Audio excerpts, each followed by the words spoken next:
Anson. This is Zafan Daniel. ఈ రోజు మనం ఒక ఫిష్ ని డ్రా చేద్దాం. Oh, fish. I know how to draw it. I do know how to draw it. Oh yes, please keep drawing.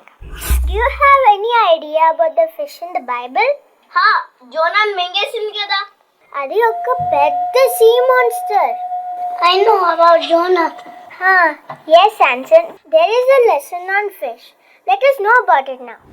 Jesus చాలా మందికి haven గురించి Jesus గురించి చెప్తా ఉంటే 3 days అయిపోయింది. వాళ్ళకి కాకలు ఇస్తుంది. అయ్యో మళ్ళీ ఎట్లా ఇంతమందికి? ఎవరు ఏమీ లేరా? ఒక్క లిటిల్ బాయ్. ఆగా వాళ్ళకి నేను చెప్తా, నాకు తెలుసు. ఆ చిన్న బాబు, నా వంటి చిన్న బాబు 5 రొట్టెలు 2 చేపలు తీసుకొని వచ్చి జీసస్కి ఇచ్చాడు. Yes, అవును జఫాన్. Was it enough for everybody? Yes, it was enough for everybody. ఎందుకంటే జీసస్ తన చేతులెత్తి ప్రార్థన చేశాడు. How many people ate? 5,000 men. Correct Zafan, correct answer. ఇంకా అంతేకాదు, మిగిలిపోయింది. ఎంత మిగిలిపోయింది తెలుసా? 12 గంపలు మిగిలిపోయినాయి. 12 baskets. అవును, 12 గంపలు. Jesus is a great miracle. అవును, అది చాలా గ్రేట్ మెరకల్. చిన్న బాబు, మన లాంటి బాబే. Yes Zafan, yes answer.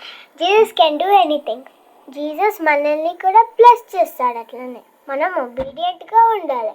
మనం మమ్మీ డాడీ మాట వినాలి. జఫాన్, నువ్వు మమ్మీ డాడీ మాటలు వినాలి. ఆన్సర్, నువ్వు కూడా మమ్మీ డాడీ వాళ్ళ మాటలు వినాలి. Okay, అక్క.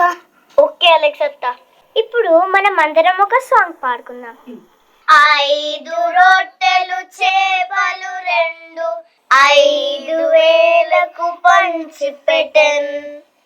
పంక్తిన కూర్చున్న పంక్తి ప్రజలందరికీ 12 గంపలు మిగిలేను. ప్రభుకు మహిమ కలుగేను.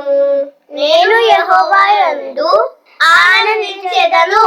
నా రక్షణకర్త అయిన నా దేవుని యందు నేను సంతోషించెదను. హబక్కూక్ 3:18. Praise the Lord.